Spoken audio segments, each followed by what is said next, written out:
The man known to history as Titus Flavius Vespasianus was born in late December 39 AD in the area of the Campus Martius in Rome.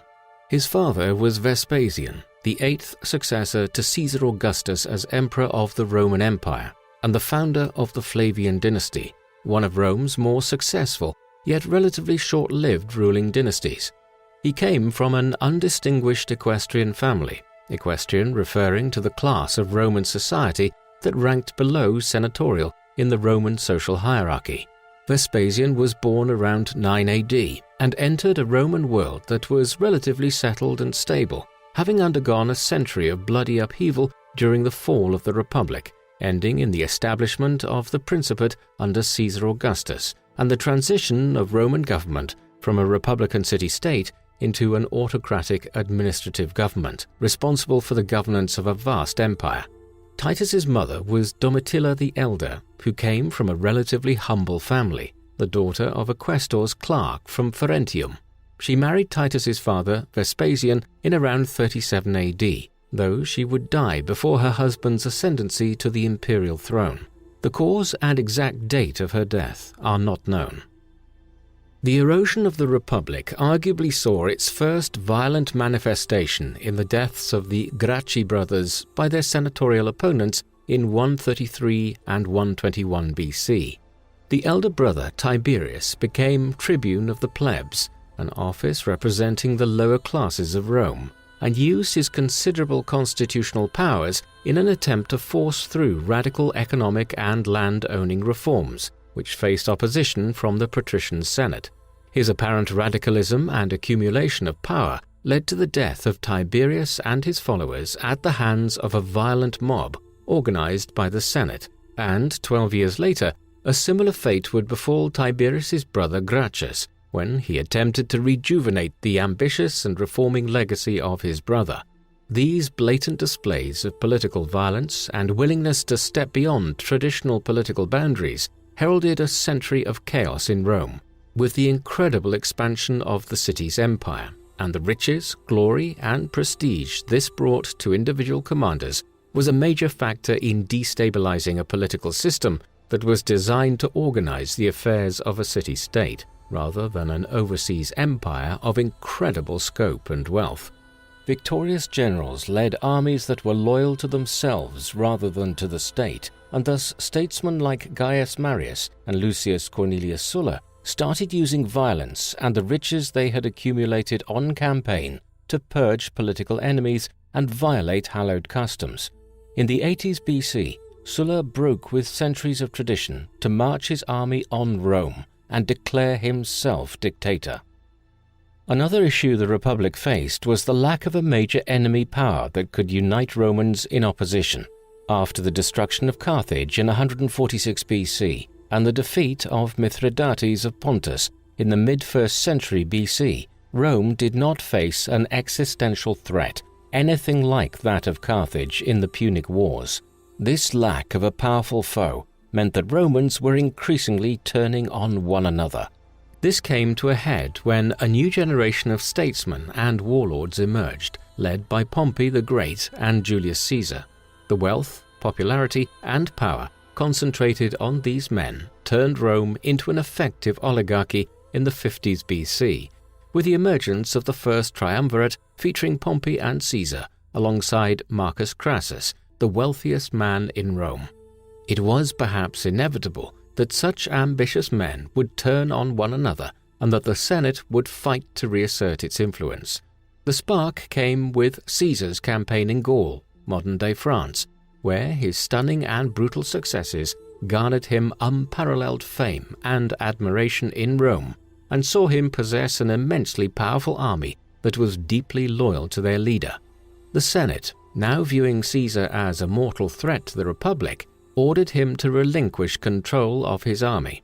Caesar, knowing that such an action would almost certainly lead to his arrest, made the fateful decision to cross the Rubicon River in 49 BC with his army into Italy, thus beginning a great civil war with Pompey and the Senate.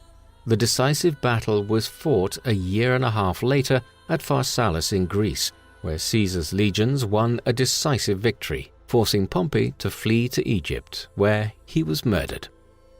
In 48 BC, Julius Caesar was the master of Rome and of much of the civilized world. However, this state of affairs was to prove short-lived. Though he was made dictator by the Senate after his victory over Pompey, his move to make himself dictator for life in 44 BC, coupled with his steady accumulation of power, was too much for many in the Senate who were accustomed to a political system in which power was competed for by Rome's patrician families, rather than held and bestowed by one man. These tensions came to a head on the Ides of March in 44 BC, when a conspiracy led by the senators Brutus and Cassius, but involving dozens of senatorial co-conspirators, murdered Caesar at a meeting of the Senate, days before he was due to depart Rome to lead a campaign against the Parthian Empire. Rome was again plunged into civil conflict, which would last on and off for over a decade, until finally Caesar's adopted son and heir Octavian stood alone at the summit of the Roman world, with total control over the army and state, and was given the name Augustus, meaning revered one, by the Senate. During his 40-year overlordship, Rome would transform from a city-state republic to an imperial government, increasingly aware of and attentive to its provinces outside of Rome itself. Though the decades of Augustus's dominance over the Roman world solidified one-man rule at the top of the political system, the demise of the Republic opened up many opportunities for equestrian families like Vespasian's that were not available under the strict oligarchy of the Republic, especially families from provincial Italy and the regions outside of Rome. Under the emperors, a vast bureaucracy for governing all the provinces of the empire developed, and it became open to aspiring families from throughout the empire in a way that prominent political positions had not been open when a few patrician families dominated the Republic. Thus, although Vespasian's father was a humble money lender and tax collector, his ambitious sons were determined to climb the cursus honorum, the Roman ladder of political hierarchy. Indeed, it was Vespasian's elder brother Sabinus who appeared destined for greatness from an early age, with Vespasian largely following in the latter's footsteps. Nevertheless, after military service in Thrace, Vespasian was made a quaestor in 35 AD, entering into Roman magisterial service. As he climbed the Roman political ladder, Vespasian was able to gain favor with the short-tempered, unpredictable Emperor Gaius, better known by his nickname Caligula, who held power between 37 and 41 AD. Exploiting the vanity of the young emperor, Vespasian used his public office to glorify the emperor's victories and harshly punish those who conspired against him. Substantial advancement for the Flavians came, however, under the rule of Caligula's successor, Claudius. In the early 40s AD, Vespasian received command of Legio II Augusta, then based in the province of Germania. However, in 43 AD, this legion was ordered to become part of the invasion of the island of Britain. Roman influence had been strong over Britain ever since Caesar's first expedition there in the 50s BC. However, Claudius now aimed for complete conquest of the island and its annexation into the empire. Under the overall command of Aulus Plautius, Vespasian led his force along the southern part of the island from east to west, ending in Exeter. Later Flavian writers lightly exaggerated Vespasian's exploits, claiming that he won 30 pitched battles. It is more likely that Vespasian enhanced his reputation through a good performance as a competent military commander, and he was rewarded by Emperor Claudius for his performance in the invasion. After this, both Vespasian and his brother became consul, the highest political office on the cursus honorum, Vespasian gaining the honor in 51 AD. As was traditional, Vespasian was able to administer a foreign province following his consulship, and in 63 AD he became proconsul of Africa, where he demonstrated his rigorous administrative and financial skills. At this time, Vespasian's eldest son, Titus, was around 24 years old. What little we know of Titus's early life is provided by the Roman historian Suetonius, who tells of Titus being raised at the imperial court and becoming very close with Claudius's son Britannicus. It was due to his father's outstanding performance in the invasion of Britain that Titus was able to be educated at the court of the emperor. Britannicus was later assassinated by the Emperor Nero, and it is said, albeit this is difficult to confirm, that a young Titus was sitting alongside his friend when he drank the poison that would kill him. Certainly, Britannicus's death would have a large impact on the young Titus, and he would later work to cultivate his memory. Suetonius states that in around 57 AD, Titus served as a military tribune in Germany and Britain. Military tribunes were officers in the Roman army who ranked below the legate and above the centurion, and was a traditional preparatory role for a career in the upper echelons of Roman senatorial politics. Following this stint in the army, where he gained praise and acclaim, Titus entered the legal profession and married his first wife in around 63 AD, Aracina Tertulla, the daughter of a former prefect of the Praetorian Guard, the elite unit of the Roman army that served as personal bodyguards of the emperor. The couple had a daughter named Julia. However, in the very same year of approximately 65 AD, Aracina died, and Titus then married again, this time to Marcia Furnila. Furnila was from a prestigious senatorial family, and she soon gave birth to another daughter. However, subsequent events would demonstrate the extent to which marriages in elite Roman society were dominated by political and social concerns. Furnila's uncle, Marcius Sornaus, was a former consul who fell foul of the Emperor Nero in 66 AD due to accusations made against him for plotting against the emperor during his stint as proconsul in the province of Asia. His condemnation on false charges immediately blackened any association with his close relatives, and thus Titus divorced his wife that same year to retain his standing amongst Nero and his associates. Up until the year 66 AD, Titus followed a conventional trajectory into the upper echelons of Roman politics. At this time, he had gained a quaestorship and thus stood at the lower rungs of the senatorial class. However, things would soon change for Titus and his father as they would embark upon one of the most infamous campaigns of the first century. In 66 AD, Vespasian was invited by the Emperor Nero to accompany him on his tour of Greece as an official travel companion. However, during this trip, Vespasian offended the emperor, leaving a theater or possibly falling asleep whilst Nero was in the middle of one of his long solo singing performances. This led to Vespasian being banned from all companionship with the emperor. Later that year, however, Vespasian was appointed to the command that would dramatically alter the fortunes of the Flavians when he was sent to Judea in order to quell the Jewish revolt that had broken out there. It is not totally clear why he was appointed, but his relatively obscure background and the family name may have convinced the increasingly paranoid Nero that Vespasian did not pose a threat to his authority and would thus be suitable to command a large force. Nero's paranoia at this time derived from the uncovering in 65 AD of the Pisonian conspiracy, a plot to murder Nero and replace him with the aristocratic orator Calpurnius Piso. A great number of senators, equestrians, and military personnel were involved, and the emperor was in many ways lucky to survive. Nero's rule was dramatically altered following the conspiracy's uncovering, and Vespasian's appointment was thus likely made out of considerations for the emperor's own safety, with Nero assuming that Vespasian did not pose a threat to his power. By 66 AD, the situation in Judea was very serious for Rome. Judea had been a province of the Roman Empire since 6 AD, though there had been Roman dominance over the area since the 60s BC, with the conquests of Pompey. Though the Jews were not persecuted for their faith as a recognized religious minority, they suffered under the heavy taxes imposed by the empire and by the appointment by the Romans of the Jewish high priest. This is because the high priest was chosen from the section of the Jewish population that collaborated with Rome, and thus was alienated from the rest of the Jewish population.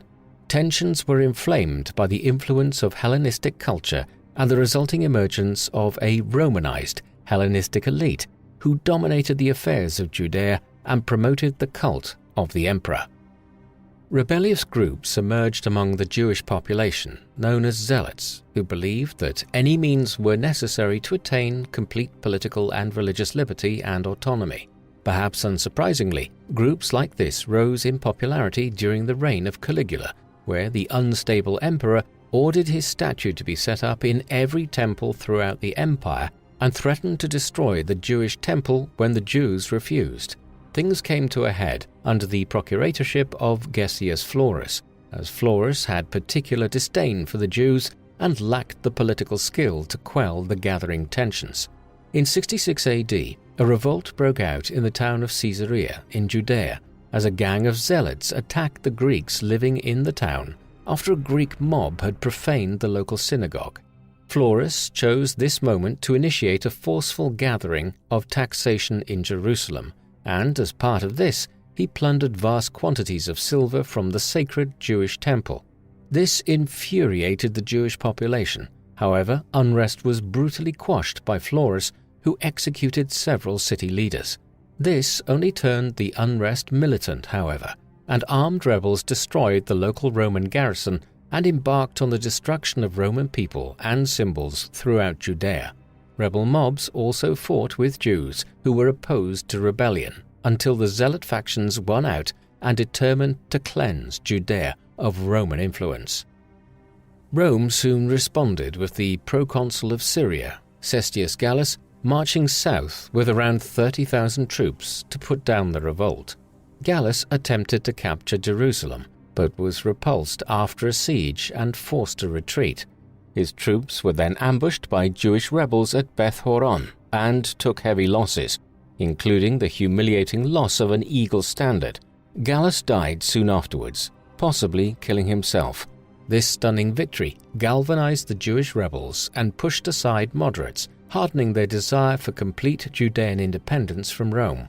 With Judea spiraling out of control and Romans determined to take vengeance for Gallus's defeat, Vespasian was appointed to put down the rebellion in late 66 or early 67 AD, and he set off immediately with Legio V and Legio X. Vespasian made Titus, now 27 years old, legate of his third legion, Legio XV Apollinaris, then stationed in Egypt, whilst Vespasian made his way to Judea by land from Greece, going through modern-day Turkey. Titus travelled across the Mediterranean and took command of his legion in Egypt before moving north. The Romans had around 60,000 soldiers in total, and Vespasian and Titus began the campaign in Galilee, in the north of Judea, and one of the most radicalized regions in the area. The campaign was brutal, with entire villages and towns being destroyed by the Romans. Titus himself was able to lead the final onslaught against numerous towns in the north, although at Giscala, the last remaining rebellious town in Galilee, Titus fell for a ruse on the part of the rebel leader, which allowed a large group of the most dedicated rebels to escape to Jerusalem. Though unquestionably brave as a commander, Titus had not yet developed the careful and considered military approach that was definitive of his father. It is estimated that in 67 AD, as many as 100,000 were killed or enslaved in the pacification of Galilee. Meanwhile, Galilean refugees had fled to Jerusalem, and the Jewish resistance was now concentrated in this great city.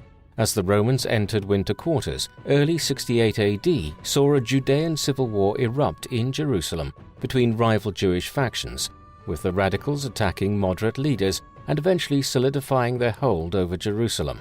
Vespasian and Titus were content to sit back and allow their enemies to destroy themselves. As the campaign season of 69 AD opened, Vespasian led his forces towards Jerusalem, capturing towns that anchored the city's supply route and tightening the noose around the city, destroying any rebellious towns as he went. Throughout 68 AD, Titus was in the province of Syria, seeking to sort issues of jurisdiction between Vespasian and the new governor of the Roman province, which lay to the north of Judea. Titus's deft political skills ensured that he won over the governor Licinius Mucianus, who would come to be an important ally to Vespasian in the year that lay ahead. The importance of the coming year was soon evident as news reached Judea that Nero was dead. with Servius Sulpicius Galba declared as emperor by the Senate. Discontent with Nero had not dissipated following the Pisonian conspiracy. Indeed, it had only increased as the emperor became ever more tyrannical and cruel in the following years. Rebellions grew, especially in Gaul and in Hispania, under the governorship of Galba, and this increasing pressure led to the head of the Praetorian Guard abandoning Nero and declaring for Galba, and the rest of the emperor's guards then followed suit.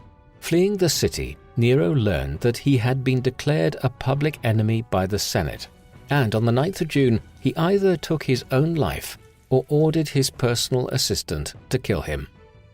Tacitus wrote that Nero's death was celebrated by the Roman upper classes, but was somewhat lamented by the lower classes who had often gained from the emperor's excesses.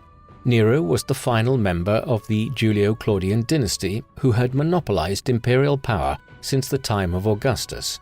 His death was dangerous for the empire, as the primacy of the Julio-Claudian bloodline had always limited the number of candidates who could claim the imperial purple. Now, however, that the dynasty had died with Nero, ultimate power could be competed for by a greater number of candidates, all of whom could command great armies. In Judea, Vespasian was unnerved by reports that Galba, who had been declared as emperor by the Senate, was executing opponents and Nero loyalists, and thus sent Titus to pay formal respects to the new emperor and to win his favor. Titus had reached Corinth in Greece in January 69 AD when he heard news of Galba's murder on the 15th of that month. Galba was a straight-laced disciplinarian, and his failure to sufficiently reward legions who had rebelled against Nero and the Praetorian Guard soon made him unpopular. Suffering from gout, the aging emperor was killed by the Praetorians. The Guard had been won over by Marcus Salvius Otho. Otto had joined the rebellion against Nero under Galba and had hoped to be named his successor. When Galba chose somebody else to adopt, Otto organized a conspiracy amongst the Praetorian Guard and rose to power. Thus, 69 AD was the so-called Year of the Four Emperors, and it would see the Flavian dynasty establish itself as the successors to the Julio-Claudians as rulers of the Roman world, and would enable Titus to rise from the upper echelons of Roman politics to master of the greatest empire of the age. Otto was the second emperor to take power in this year, and he was immediately challenged, as prior to Galba's death, the legions of Germany had rallied behind the provincial governor Aulus Vitellius as their candidate for emperor, and were marching on Italy even as Otto established himself as emperor in Rome.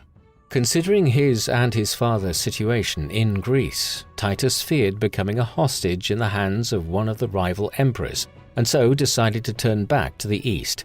The Roman historian Tacitus presents Titus as contemplating at this point the potential for a Flavian attempt to take power, and it is possible that this played into Titus's decision not to pay homage to any of the rival emperors in the west and instead help his father consolidate his power in the east. The difficulty of this decision is emphasized by the fact that he returned to Judea via Cyprus, where he consulted with the oracle of the Paphian Venus, who apparently favored Titus's decision, and he thus sped to the eastern shore of the Mediterranean. Vespasian remained a novus homo, or new man, in amongst the Roman political class, and was far from being one of the wealthiest or most prestigious men in Rome. Indeed, Vespasian himself was not a particularly ambitious man by Roman standards, and as emperor was well known for his indifference to the glory of the imperial office. Thus, his decision to make an attempt for the imperial purple was not an easy one to make. At first, Vespasian was happy to sit back as Vitellius and Otto fought one another in northern Italy. Gradually, however, Vespasian's supporters and advisors pushed him towards making the fateful decision to intervene, especially after the controversial Vitellius defeated Otto at the Battle of Bedriacum and was proclaimed emperor. Mucianus was particularly insistent, and as the momentum for a Flavian intervention grew amongst the Romans in the east, the legions in Alexandria proclaimed an oath of loyalty to Vespasian and declared him Caesar, followed by the legions in Judea and then Mucianus's Syrian legions. Though the proclamation of the legions was made to seem spontaneous, in reality the Flavian camp had planned their opening moves carefully and had decided to commit in the middle of June. Titus's role in his father's decision to march on Rome and his ultimate elevation to the imperial power was extremely significant. Unlike his father, Titus had been brought up around the imperial court and possessed great ambition and the political skills and talents necessary to help make his ambition a reality. His winning of Mucianus as an ally of Vespasian in the previous year was pivotal, as the Syrian governor commanded as many legions as Vespasian, and their forces combined were considerable. Some historians consider Titus to have been the originator of the Flavian bid for the empire following the death of Galba. As the heir apparent to Vespasian, he had among the most to gain from his father's elevation. At a final organizational conference, it was decided that after ensuring the security of Judea and the eastern borders of the empire, Mucianus would lead a force west, whilst Vespasian would travel to Egypt to secure Rome's vital grain supply. Titus, meanwhile, was given supreme command over Judea and Syria and charged with completing the pacification of the region, which at this point in the campaign meant the capture of Jerusalem. Vespasian appointed his close ally Tiberius Alexander as Titus's chief of staff, perhaps a reflection of his son's lack of military experience in such an important role. Whilst Vespasian was in Egypt, the Flavian campaign met with unexpectedly rapid success. The eastern half of the Roman world had declared for Vespasian, and armies loyal to him rapidly entered the northeast of Italy and won a decisive victory over Vitellius's forces at Cremona. Vespasian's forces then entered Rome in heavy street fighting and dragged Vitellius through the streets before killing him in December of 69 AD.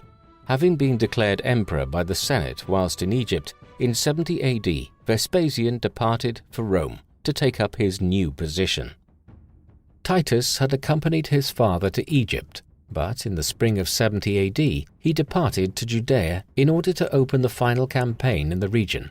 His army contained a corps of 4 Roman legions, Legio 15 Apollinaris, Legio 5 Macedonica, Legio 10 Fretensis, and Legio 12 Fulminata, and was supplemented by auxiliary and native forces. Titus's army likely totaled around 70,000 troops, a force even larger than that commanded by his father at the opening of the Judean campaign. Titus made straight for Jerusalem, ensuring the security of Roman supply lines as he went, and began siege preparations in April, around the time of Passover. The Jews in Jerusalem were by this time utterly determined to face down the Romans and were composed of broadly 3 factions, one led by John of Giscala, a prominent zealot leader, and one of the Galilean rebels who had fled the town of Giscala to Jerusalem after deceiving Titus in 67 AD. Another important leader was Simon bar Giora, who had led the Jewish forces that ambushed Gallus's forces at Beth Horon at the beginning of the uprising in 66 AD, and Eleazar ben Simon led a 3rd rebel force. The Jewish forces in Jerusalem could muster perhaps upwards of 20,000 troops, but more importantly, they were ensconced in a city with formidable defenses. In the factional violence before the approach of the Romans, however, much of the city's food supply had been destroyed by fire, leaving the defenders vulnerable to starvation. The city was divided into 3 sections: the upper and lower cities in the south, the new city in the north, and the Temple Mount in the east. The city had 3 defensive walls and contained numerous fortresses at its corners. To add to the confusion within the city and to strain its food supplies, Titus allowed the passage of pilgrims into the Holy City for Passover, yet did not allow them to exit. As Titus ordered his legions to surround the city and establish camps to the west and on the Mount of Olives to the east, the Jewish forces sent out expeditions to harass the Roman forces, one of which almost captured Titus himself when he was carrying out personal reconnaissance. Titus ordered the construction of ramps and battering rams to breach the city walls. The construction of these was initially disrupted by Jewish sorties out from the city. However, the Romans began a concentration of artillery, including stone-throwing catapults, on the defenders, which pinned them to their defenses. Using siege towers, artillery, and bronze-head battering rams, Titus's forces were able to destroy the city's outer walls in only a few weeks. Concentrating on the north of the city, the Romans focused their forces on the first wall and the Antonia fortress. As his forces erected siege works and battered the inner walls of the city, Titus dispatched Josephus, a Romano-Jewish military leader and writer who had defected to the Romans 3 years earlier and, now a Roman citizen, was a friend and advisor to Titus, to persuade the Jews to surrender. It is from an account written by Josephus that we have much of our information on the first Jewish revolt. Josephus, however, was derided by the defenders, and Titus's offer was rejected. After the destruction of the outer defenses, Roman forces were neared to the heart of the city, besieging Temple Mount and the Antonia fortress. There was savage street fighting as legionaries were ambushed by rebel fighters. The Jews even managed to tunnel beneath the Roman position and undermine the ground beneath, collapsing and destroying many of the Romans' siege works. Amidst the costly fighting, Titus reconsidered his strategy and decided to intensify the blockade of the city by constructing a siege wall encircling the city to prevent anybody escaping and any supplies from reaching Jerusalem's defenders. This wall was completed in only 3 days and was 4.5 miles long, testament to the remarkable engineering abilities of the Roman army. It worsened the famine within the city considerably, leading to misery and atrocities amongst the inhabitants of the city. 3 weeks after completing the construction of the wall, Titus's men used ramps against the walls of the Antonia fortress and finally took the stronghold after fierce fighting, and they razed it to the ground. The fall of the Antonia left Temple Mount as the last remaining stronghold in the city, and Jewish forces had concentrated here in expectation of a final battle. Titus ordered a ramp to be constructed by the walls of the Temple Mount, and though the Romans initially suffered setbacks when the rebels organized the collapse of a 50-feet-high colonnade into flames, killing many Roman troops in the process, Titus felt that the end was drawing near and pressed the attacks. The Jewish destruction of the western colonnade and the Roman destruction of the northern colonnade forced the rebels to fall back to within the walls of the temple complex itself. Eventually, amidst the fighting, the walls of the temple were set ablaze, though it was not clear exactly how this happened. Josephus, in his account of the siege, is keen to exonerate Titus for the destruction of the temple and the chaos that ensued. He claims that Titus would never have ordered the annihilation of a holy place. Rather, his goal had been to seize it. However, a much later Roman historian, possibly basing his account from a lost section of the mostly reliable Histories of Tacitus, states that Titus wished for the temple to be destroyed in the siege so as to exterminate the Jewish and Christian religions. It is unclear which source to trust, as Josephus was keen to ingratiate himself with the Flavian dynasty, and his patron was Titus himself. However, the latter source was written long after the event and likely altered the account of Tacitus. Either way, having finally broken the resistance of the defenders, the Roman army unleashed terror and chaos onto Jerusalem, slaughtering most of the able-bodied men and rounding up the inhabitants to be sent to Rome as slaves. The temple and the city were plundered of their wealth, including the sacred menorah, the 7-branched candle from the temple, whilst other sacred valuables from the temple were turned over to Titus by captured priests. To celebrate their victory, Titus ordered sacrifices to be made in the temple court to the Roman gods, even as the temple itself still burned. The Roman troops hailed their commander as Imperator, a title usually reserved for the emperor in gratitude at the hard-fought success. The destruction of the temple took place in August of 70 AD, although the siege did not come to a complete end for another month, as defenders fled to the upper city. However, after besieging the walls of the upper city, the Romans met with little resistance from the starved and exhausted rebels, and that part of Jerusalem was overrun and met with the same destruction as had the rest of the city.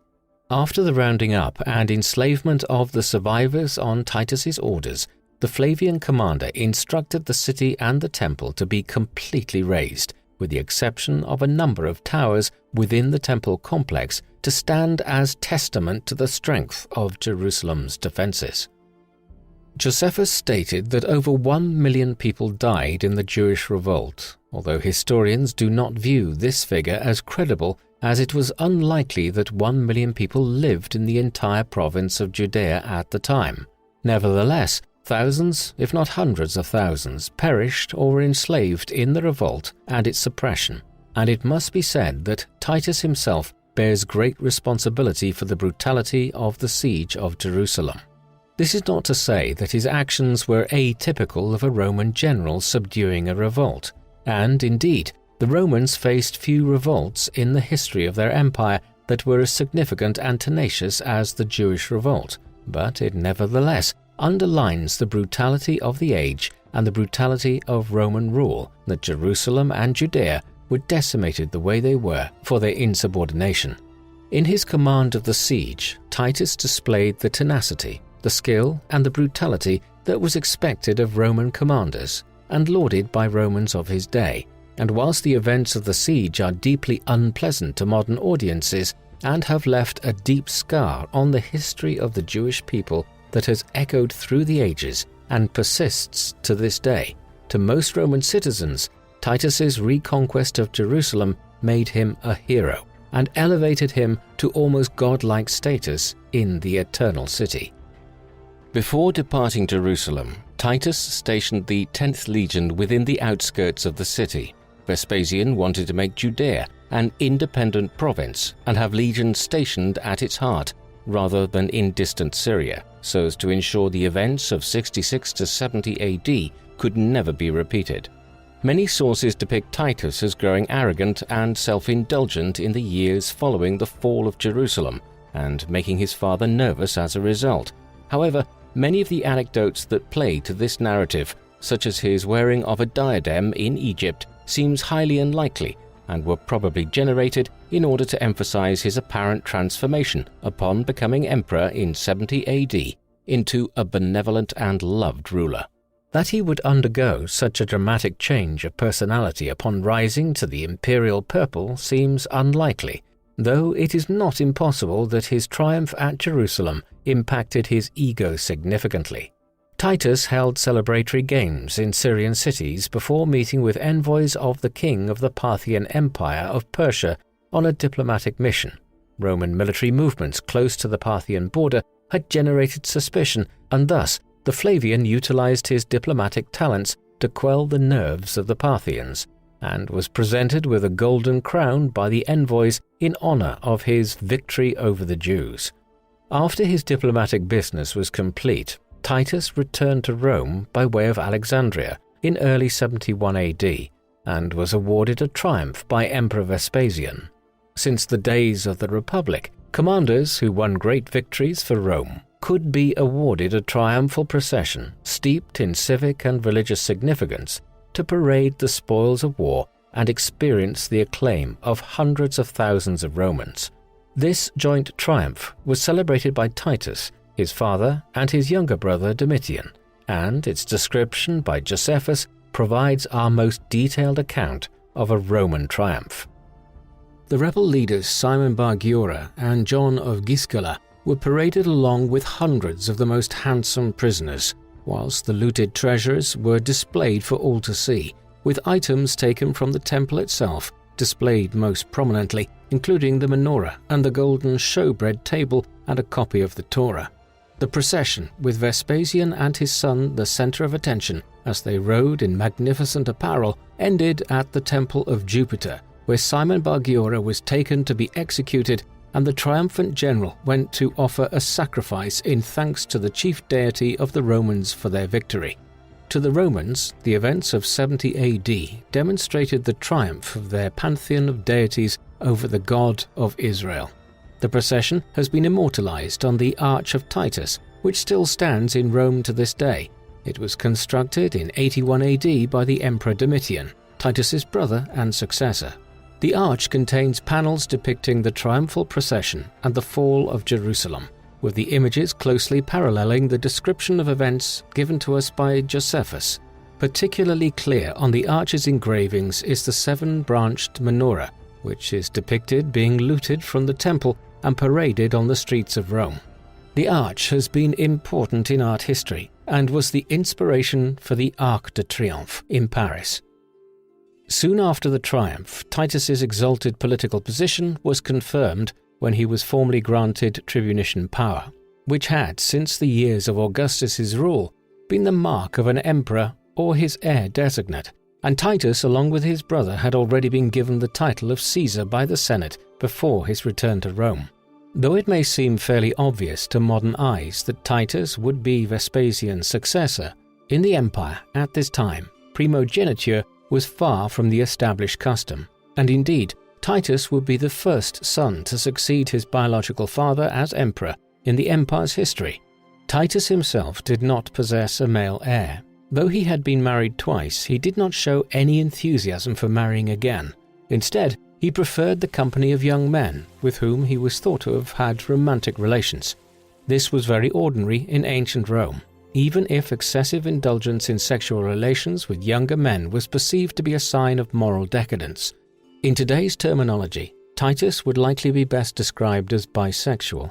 However, there is no such term in the classical Latin, and his romantic interests would not be seen as noteworthy or peculiar by the Romans of his day. Nor was there pressure on Titus to produce children, as his younger brother Domitian was being lined up as Titus's potential successor, so that the Flavian dynasty seemed secure. From 71 AD until the death of Vespasian, Titus was a close partner to his father and played a key role in the ruling of the empire. Though he was never co-emperor, and the hierarchy between Vespasian and those beneath him was always clear and adhered to. Vespasian held the titles of Augustus, Pontifex Maximus, head of the Roman state religion, and did not share them during his lifetime. Titus, however, held numerous important roles during the remainder of his father's reign, which underlined his position as the heir designate and ensured that challenges to power from outside the Flavian dynasty did not arise. Between 71 and 79 AD, he held the consulship 7 times alongside his father.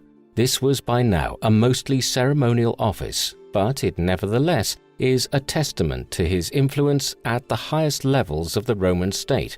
In addition, he was made protector of the imperial office and became Praetorian prefect in 73 AD, holding command of the Praetorian Guard and thus responsible for the emperor's security and for security in Rome more generally. Titus also became Vespasian's chief administrative officer, in charge of penning edicts and dictating official letters, and he often represented his father to the Senate. Matters of strategic and civic importance remained the preserve of Vespasian, including masterminding the construction of the great Flavian amphitheatre known today as the Colosseum. Titus, however, seems to have been far from popular in Rome, as he often took his role as protector of the imperial office to brutal extremes. This, combined with a reputation for debauchery, led to him being seen as a second Nero.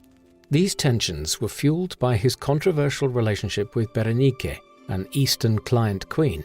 Berenike was a member of the Herodian dynasty as the granddaughter of Herod the Great, and along with her brother King Herod Agrippa, she ruled a client kingdom of varying extent on the eastern border of the Roman Empire, where it is rumored the two engaged in an incestuous relationship. During the First Jewish Revolt, it was rumored that Titus and Berenike, who had supported Vespasian's bid for the imperial throne, engaged in a romantic affair. Indeed, Tacitus, writing around 40 years later, states that Titus abandoned his mission to Rome in 69 AD, not due to the civil war and the death of Galba, but because he was ablaze with passion for Queen Berenike. However, the exact nature of their relationship during this period is not truly known. In 75 AD, Berenike arrived in Rome, and it seems that her friendship with Titus was rekindled as she accompanied the imperial heir wherever he went, and she lived in his part of the imperial palace.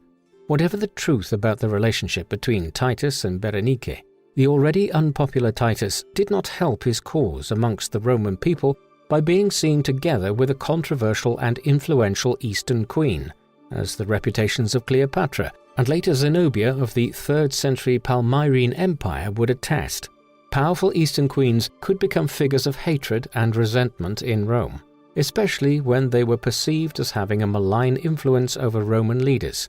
Indeed, rumors of Berenike's incest and Titus's overwhelming infatuation with her during the Jewish campaign may well have been slanderous gossip in the vein of that which swirled around Cleopatra in the 30s BC.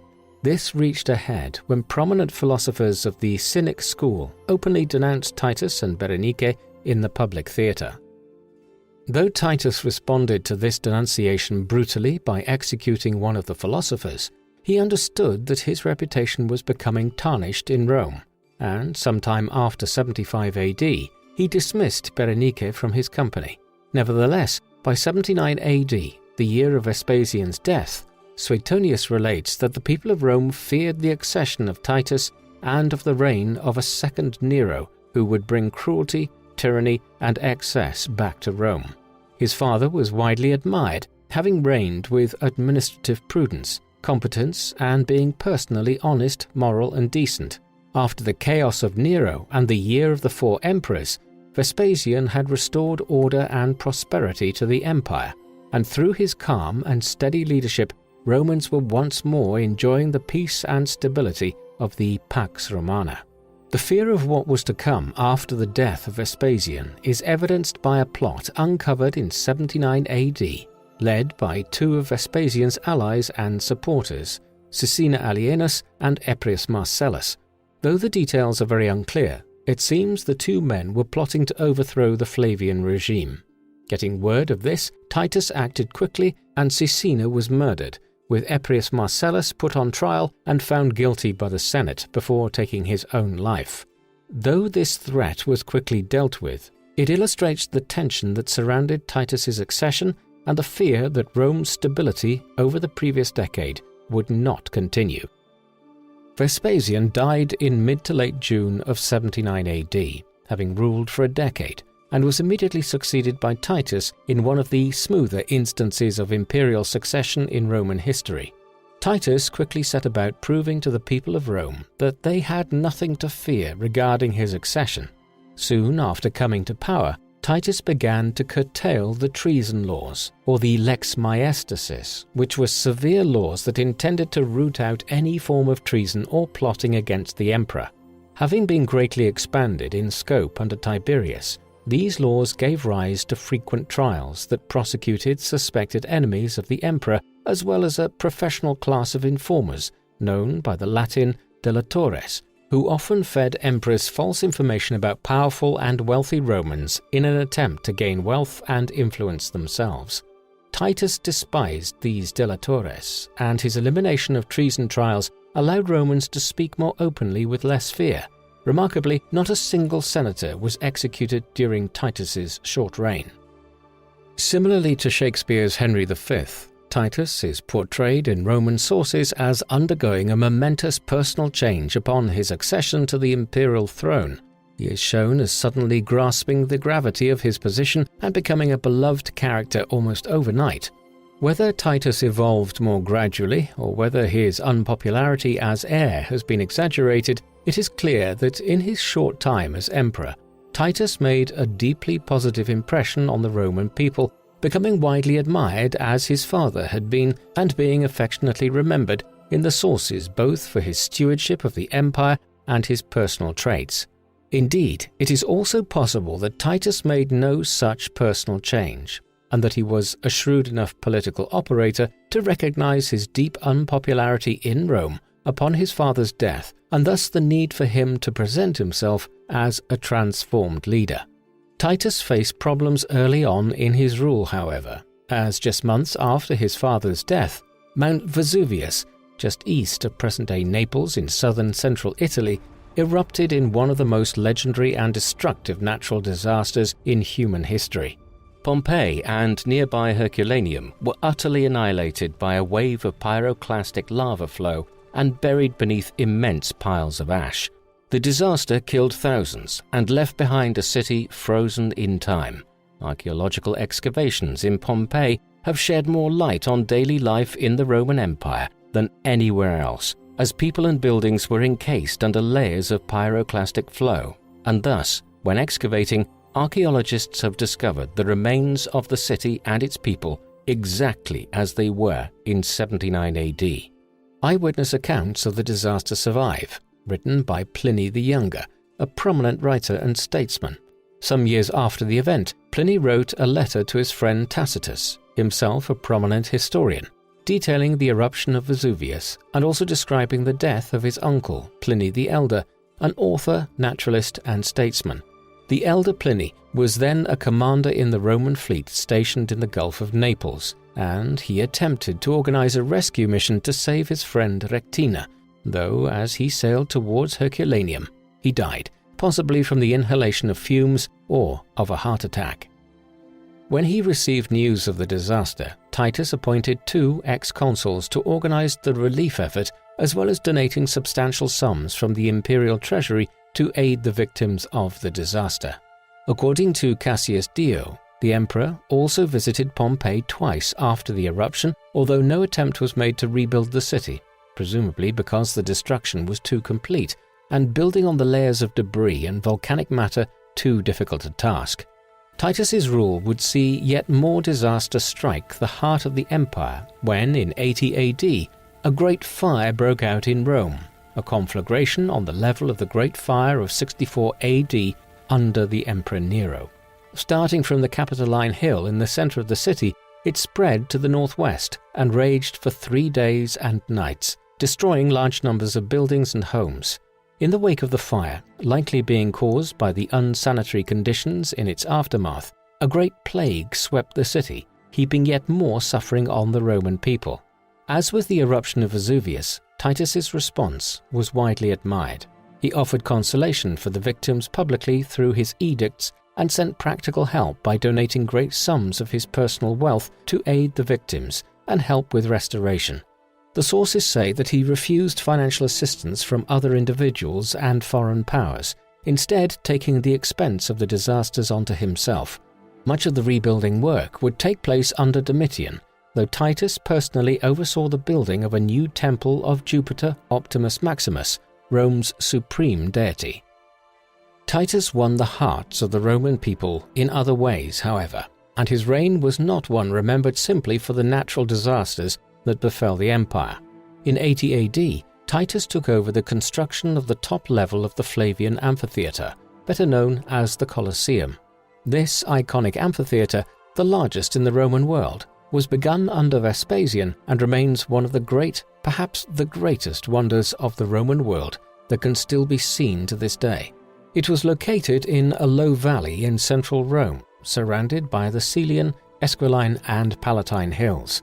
Titus officially opened the Colosseum in spring of the year 80 AD and organized 100 days of games featuring spectacular gladiatorial shows in the new arena, which was, in the wake of the previous disasters, immensely popular with the Roman people. The shows put on during the 100 days of games included gladiatorial combats, chariot races around the vast arena, and a battle to the death between war elephants. At one point during the games, the stage level of the amphitheatre was flooded, and a mock naval battle was staged between 2 groups of condemned criminals. These displays delighted the crowds, although the brutality of them would no doubt disturb modern audiences, as most of the criminals who took part in the naval battle, for instance, were killed. Another project completed by Titus that proved popular with the people of Rome was the new complex of public baths, which were opened in 80 AD. They were built on the southern slopes of the Oppio Hill, northeast of the Colosseum. Indeed, an access staircase was built that led from the Colosseum straight to the thermal rooms. The remains of these baths can still be seen today, though they were later dwarfed by the 3rd century baths of Caracalla and the early 4th century baths of Diocletian. Both the Colosseum and the baths of Titus represented an attempt by the Flavian dynasty to augment a rupture with the perceived tyranny of Nero and usher in a new age of public beneficence on the part of the emperor. The land on which both of these projects were built was land that had been used by Nero to build his lavish Domus Aurea, or Golden House, a private palace of immense luxury that had been built in the aftermath of the Great Fire of 64 AD. With these projects, the Flavians were in effect returning land that had been used by the emperor to showcase his decadence and wealth to the Roman public to use for their own enjoyment. This was a symbolic gesture that was designed to showcase Titus and his father's commitment to the public good, in sharp contrast to their Julio-Claudian predecessor. During his reign, Titus also sought to revive the imperial cult in Roman worship and solidify the Flavian dynasty at the pinnacle of the Roman world. He thus helped to ensure that his father was officially deified around 6 months after his death, and attempted to promote the honoring of Vespasian to cement his and his brother's claim to the imperial throne. To this end, the foundations were laid for what would become the Temple of Titus and Vespasian in Titus's reign, and this work was completed in the reign of Domitian. A persistent challenge for Titus throughout his brief reign came in the form of his brother Domitian. Titus continued the practice of his father of consigning Domitian to relative political inactivity. Yet, despite this, the sources suggest that the younger Flavian was eager to gain glory like his elder brother had in the Judean campaign, and that he was impatient with his relative lack of influence throughout the 70s and into the 80s AD. Upon becoming emperor, Titus had made Domitian his official partner and successor, and appointed him as his co-consul in 80 AD. However, Titus did not bestow upon him any of the traditional powers and trappings of the imperial heir presumptive, such as the granting of tribunician powers that Vespasian had given to Titus, nor did he give to him a major role in the imperial government, and this no doubt further stoked Domitian's grievance. In regards to the external foreign policy of Titus as emperor, we have very little information from the ancient sources. Indeed, from the ending of the 100 Days of Games to mark the opening of the Flavian Amphitheatre in July of 80 AD, until Titus's death in September the following year, the record tells us virtually nothing of the actions of Titus or of wider events within his empire. We do, however, have a short account of his death from Suetonius. He states that in September of 81 AD, Titus was travelling to the ancestral Flavian home in the territory of the Sabine Hills to the north of Rome, when he was struck by a sudden fever, potentially malaria, on his journey and died quickly. According to Suetonius, Titus's last words were allegedly, "I have made but one mistake." Whether or not the emperor spoke these words before he died is deeply disputable. Nevertheless, historians, to the extent that this story can be believed, have questioned whether Titus might have been referring to his brother. The sudden nature of Titus's death and the relative obscurity surrounding it have led some to suspect that his brother Domitian may have had some involvement in the death of his brother, knowing full well that he was the heir to the imperial throne. Certainly, Cassius Dio and other later Roman historians, many of whom loathed Domitian, wrote of plots concocted by Titus's younger brother to poison him and then seize the throne. Titus's last words, therefore, from this perspective, could have referred to his mistake in not eliminating his brother before it was too late. This, however, is pure speculation, and it must be emphasized that Domitian, who would rule for 15 years after the death of Titus, was utterly despised by many of the Roman authors upon whom we rely for our knowledge of imperial history, due to his tyrannical rule in his final years as emperor and, perhaps more importantly, for his shrinking of senatorial power, prestige and influence, and concentration of government in the court of the emperor. Most of the Roman historians were of senatorial class and came from a group that had notoriously bad relations with Domitian, and thus rumors of his involvement in Titus's death, though they cannot be completely discounted, should be viewed with a heavy amount of scrutiny. In any case, Titus was succeeded by Domitian in an orderly fashion, the latter proceeding to the camp of the Praetorian Guards upon hearing of Titus's death and giving a donative to the soldiers, who then proclaimed him emperor. Shortly afterwards, the Senate met to decree honors for the deceased Titus and awarded Domitian imperium, the title of Augustus, and the office of Pontifex Maximus, thus ratifying his accession to power.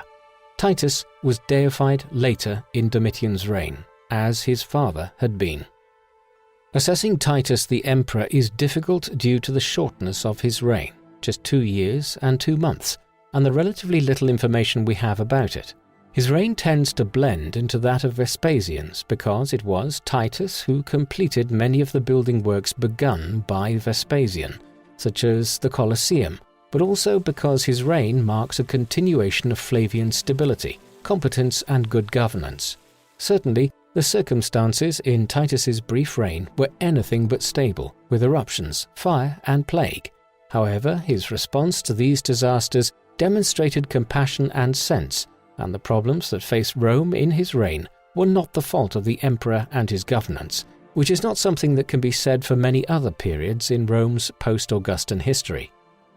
The nature of the ancient Roman sources are such that emperors are often lavished with praise or smeared and maligned, and Titus definitely fell into the former category, being described by Suetonius as the darling and delight of the human race, with the majority of Latin writers following Suetonius, describing him in similar terms, including his patron and historian of the First Jewish Revolt, Josephus.